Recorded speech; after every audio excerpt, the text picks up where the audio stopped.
Olá a todos. Eu gostaria de estar falando aqui, irmãos, sobre um vídeo que está rolando aí na internet, né, nos canais. E já tem alguns comentários também de alguns irmãos nossos, né, falando sobre o tema do vídeo, né. É um vídeo de um problema específico dentro de uma igreja da Congregação Cristã no Brasil, onde muitas pessoas tiveram um problema lá no ministério e foram buscar explicações, né, dos dirigentes locais, dos anciões, por quê daquilo tudo, né, sendo que está tendo muito escândalo dentro da Congregação Cristã no Brasil e um certo ar de impunidade vem se levantando aí dentro no meio do povo, né? A gente vê isso em todos os lugares, né? Na verdade, isso sempre existiu dentro da Congregação Cristã no Brasil, né? É que agora, através das mídias sociais, não tem como mais esconder isso, através da informação, está mais difícil para eles, se tornou mais difícil, né? Mas sempre houve, não é algo novo isso, tá? Sempre teve isso, tá? Sempre aconteceu essas impunidades, injustiças. Os mais antigos aí, o irmão Jair ou o irmão Genésio, pode contar histórias cabulosas sobre várias pessoas que sofreram traumas psicológicos, de tudo que é tipo de classe. Alguns chegaram até a tirar suas próprias vidas por causa disso, né? Por causa dessas perseguições ou por causa de certas coisas no meio religioso. Tudo que nós estamos vendo, isso apenas são consequências de algo maior, né? Tudo que enxergamos é consequência de algo muito maior. E o que está acontecendo? Eu vejo a maior parte das pessoas, né, na internet, denunciando tudo, essas coisas que vem acontecendo, denunciando, lutando a favor dessas pessoas que estão sofrendo injustiças, né? Isso é nobre aos nossos olhos, né? Não podemos dizer que não é algo nobre, né? Faz parte do nosso senso de justiça, até mesmo de cristão, lutar por isso, pela justiça, né? Por algo justo. Só que o problema é que essa não é a causa, essa é a consequência da causa. É onde está o grande problema, porque estão procurando resolver isso combatendo as consequências e não as causas principais. Apesar que alguns irmãos já vêm durante já algum tempo combatendo a causa principal, né? Eu acho que nós estamos amadurecendo nesse tema, estamos aí confrontando muitas mentiras de indivíduos também que vêm no levante agora, levantando para defender essa instituição, né? Então agora a gente estamos aí no embate agora. Os líderes dessa instituição estão acovardados, né? Eles não dão a cara para bater, eles não aparecem na mídia, eles não vêm refutar e nem declaram firmemente quais são as suas convicções religiosas, de forma clara para o povo, né? Eles acabam tendo os seus, vou chamar aqui de testa de ferro, tá? São os que estão ali no embate, eles não entram no embate, né? Mas tem as pessoas que defendem eles, né? Mas o maior problema disso tudo, a causa desse problema é o abandono da fé, tá? Então todo o restante é apenas uma consequência do abandono da fé, né? Se todas as pessoas da congregação cristã no Brasil focassem na fé, né, essas causas não aconteceriam. Todos esses problemas de luta pelo poder, né, de perseguições, de calúnias, de difamações, né, de tudo o que acontece no mundo dentro da instituição, isso é uma consequência da causa do abandono da fé. Tá? E que fé? Porque se fala muito de fé dentro da congregação cristã no Brasil. É justamente aquela fé que salva, né? Aquela pregação genuína da palavra de Deus, que sempre foi pregado durante esses 2000 anos de história da igreja. Né? A fé que conduz ao arrependimento, né? A fé que conduz ao novo nascimento. Imagina só, as pregações verdadeiras, ela tem um único objetivo: conduzir a Cristo. Né? Ela aponta para Cristo, ela fala de Cristo, ela demonstra a salvação em Cristo, tá? Ela exorta a igreja em Cristo. Tudo é para a honra e glória de Deus em Cristo. Então a pregação ela não é antropocêntrica, ela não pode ter como objetivo final pregar para o homem, né? Apontar para o homem, aos bens materiais do homem ou aos desejos pessoais das pessoas. Não é isso que é pregação. A pregação ela aponta para Cristo, né? O foco da pregação é Cristo, ela tem que ser cristocêntrica, ela tem que ser teocêntrica, Deus, né? Ela tem que ter um peso de soteriologia, ou seja, salvação, não é algo genérico, né? É salvação, vida eterna. Não é algo genérico, é algo pontual, é algo fundado na palavra de Deus. Né? Então é dessa forma que tem que ser a pregação. Então a pregação verdadeira tem que ter esse objetivo. Tá? O restante é balela. Tá bom? São homens falando dos seus próprios sentimentos humanos, carnais, na melhor das hipóteses. Na pior das hipóteses são demônios. Tá? Quando abrem a boca para pregar outras doutrinas, aí já são demônios. Tá? Então, o problema da congregação é um problema estrutural. Não é um problema externado da forma que está acontecendo. Né? Essa questão que sempre houve dentro da congregação. O problema da congregação é um problema estrutural. Ela está fundamentada em um outro evangelho. Toda a base da congregação foi construída, erigida em cima da areia. Ela não está sobre a base de Cristo. Né? Ela fala que está sobre a base. Inclusive ela fala que só ela está sobre a base. Né? Mas ela não está sobre a base. Quando a gente abre a Bíblia e vê o que a Bíblia ensina, né, ela se encontra mentirosa.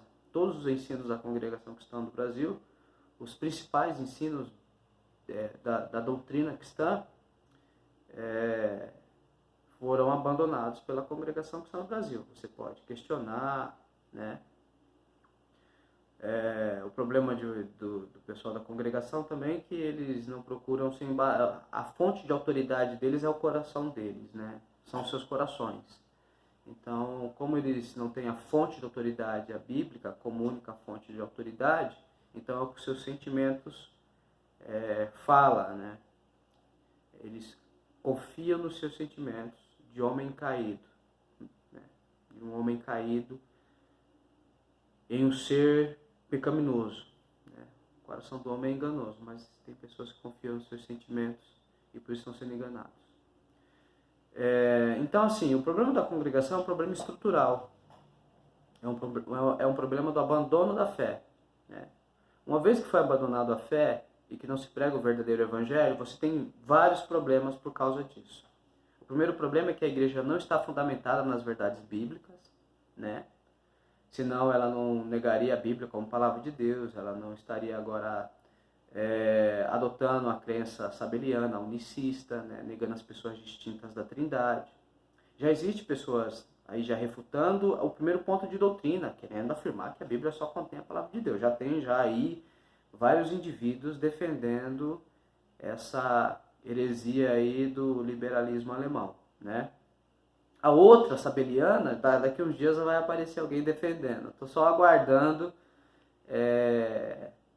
alguém começar a defender a heresia sabeliana. Como nós estamos batendo muito no primeiro ponto de doutrina, quando a gente porque o primeiro ponto de doutrina foi amadurecido, então teve um tempo de maturidade, né?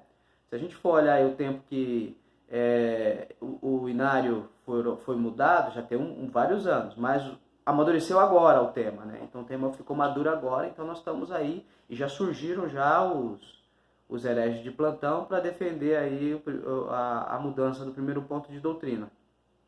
O segundo ponto de doutrina ainda não entrou no debate, né? Nós estamos já refutando, nós estamos já falando dele, a importância dele e a mudança doutrinária, mas daqui uns dias vai aparecer aí mais um primogênito de Satanás para defender o segundo ponto de doutrina, né?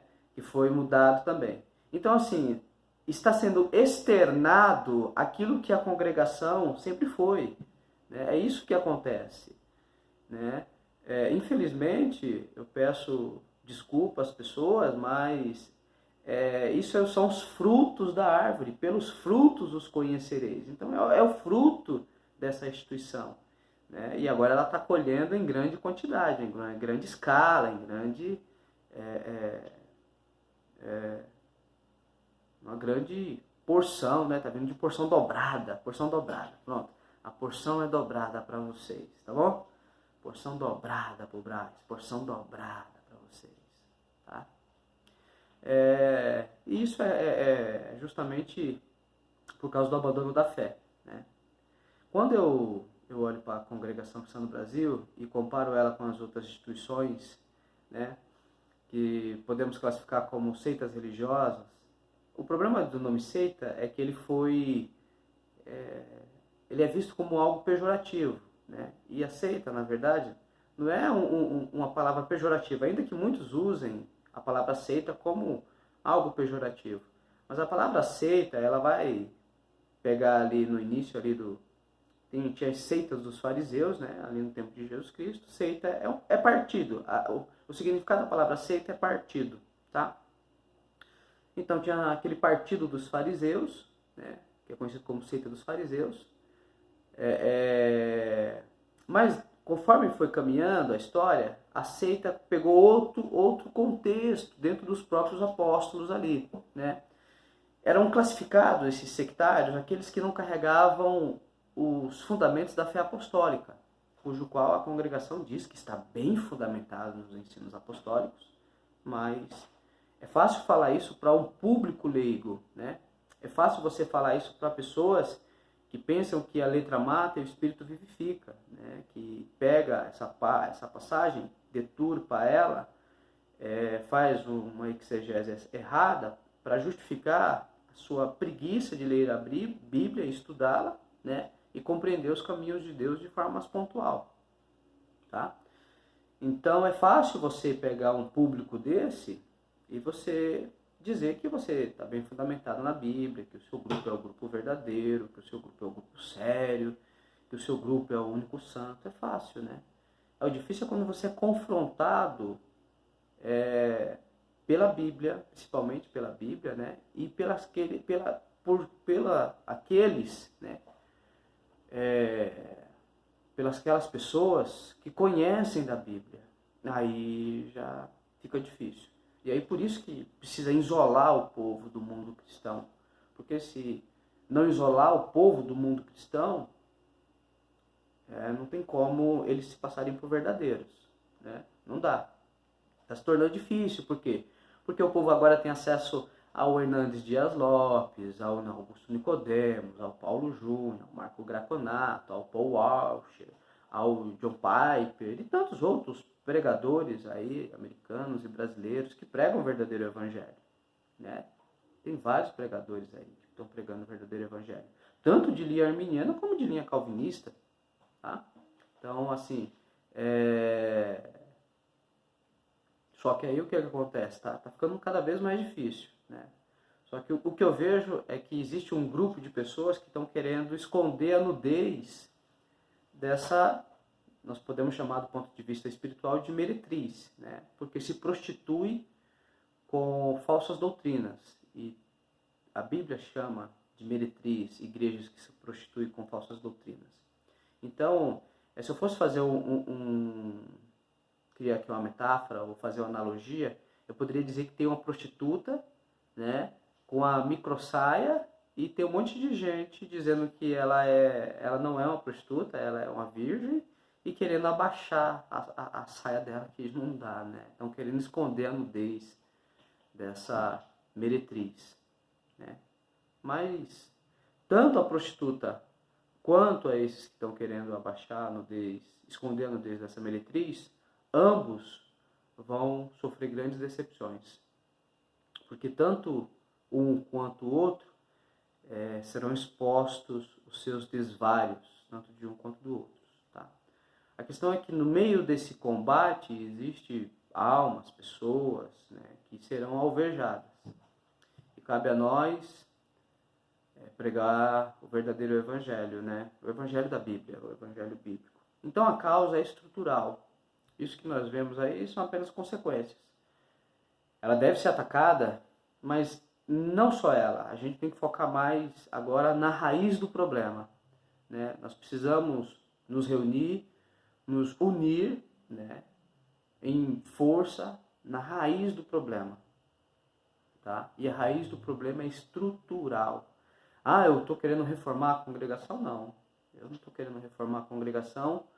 Esses indivíduos, eles não vão largar o osso. Tá? Eu não vejo retrocesso no avanço herético dessa instituição, não vejo. Né? Ela já vem a passos largos já durante várias décadas. Né?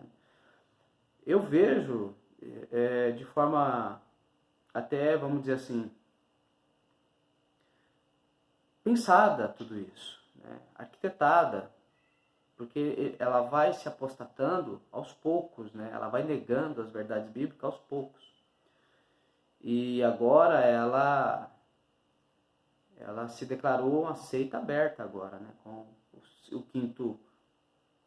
quinto inário agora. Ela se declarou uma seita aberta, ela não se esconde mais.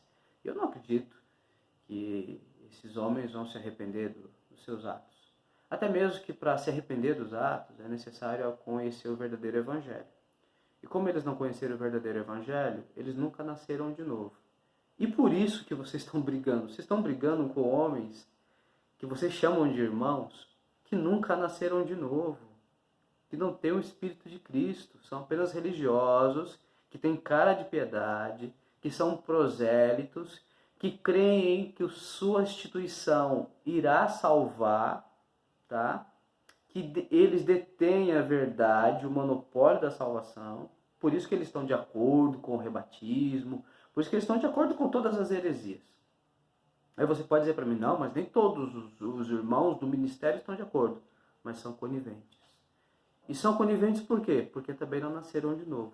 Porque um homem de Deus que nasce de novo e que tem o Espírito de Cristo, jamais irá se dobrar para os enganos de Satanás. Jamais. Tá? Jamais ele irá se dobrar para as mentiras de Satanás. Agora você imagina, se esses homens não têm coragem de defender as verdades da Bíblia, vocês acham que eles terão coragem de defender vocês? Essa questão da injustiça, impunidade, dos pesos e duas medidas são apenas consequências. Entendeu?